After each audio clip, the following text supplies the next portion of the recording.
चलिए हम अब इस टॉपिक को कवर करेंगे। टॉपिक आपका है वाई नॉन कोऑपरेशन।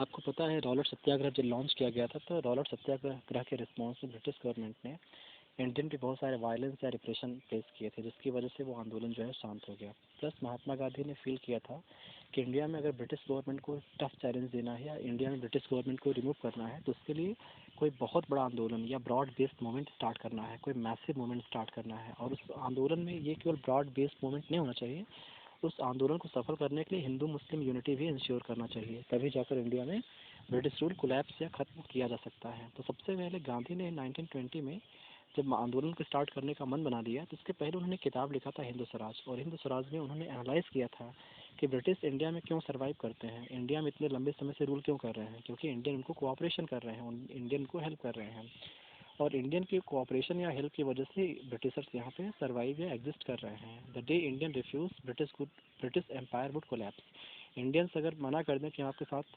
आपको हेल्प नहीं करेंगे, आपके लिए आर्मी में सर्व नहीं करेंगे, आपके स्कूल को अटेंड नहीं करेंगे या आपके प्रोडक्ट को हम यूज़ नहीं करेंगे, तो ब्रिटिश एम्पायर इंडिया से कोलैप्स हो जाएगा।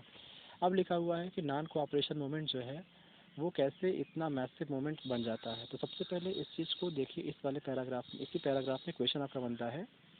आप प्रीवियस ईयर के बोर्ड पेपर को देखेंगे तो क्वेश्चन आपका बनाया गया था कि non cooperation movement unfolded in different stages है। जैसे इसमें लिखा है गांधी ने नॉन कोऑपरेशन को कहा था कि इसे हमें डिफरेंट स्टेप्स में स्टार्ट करना चाहिए, अचानक हमें बहुत बड़ा आंदोलन शुरू नहीं कर देना चाहिए, आंदोलन को छोटे छोटे लेवल पे या स्मॉल स्केल पे या डिफरेंट स्टेप्स पे स्टार्ट करना चाहिए। तो आपका क्वेश्चन मिलता है कि नॉन कोऑपरेशन मूवमेंट अनफोल्डेड इन स्टेजेस एक्सप्लेन। तो आपका आंसर यहाँ से बन जाएगा कि non cooperation started with surrender of titles that the government awarded. Means जो इंडियंस ब्रिटिश को सर्व किए थे उसके एक्सचेंज में जो ब्रिटिशर्स थे वो इंडियंस को अवार्ड दिए थे। जैसे रविंद्रनाथ टैगोर को अवार्ड दिया था नाइटहुड का, और कई सारे डिस्टिंग्विश पर्सन थे, तो इन लोगों ने अपना अवार्ड ब्रिटिश गवर्नमेंट को वापस कर दिया।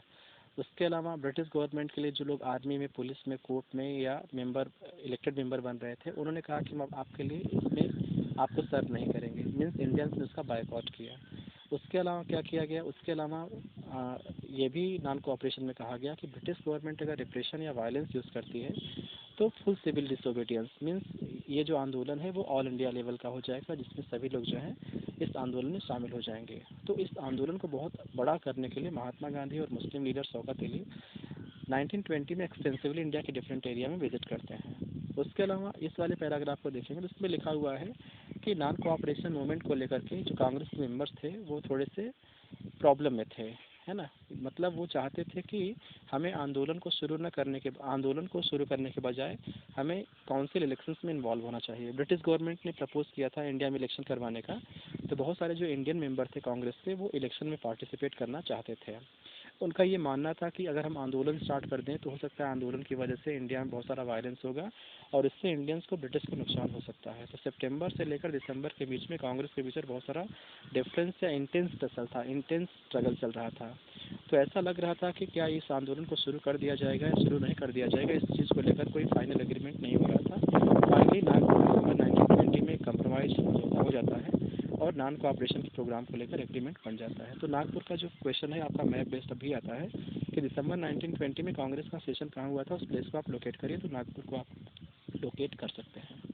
बाकी मैं अगले टॉपिक को नेक्स्ट टाइम एक्सप्लेन करूँगा।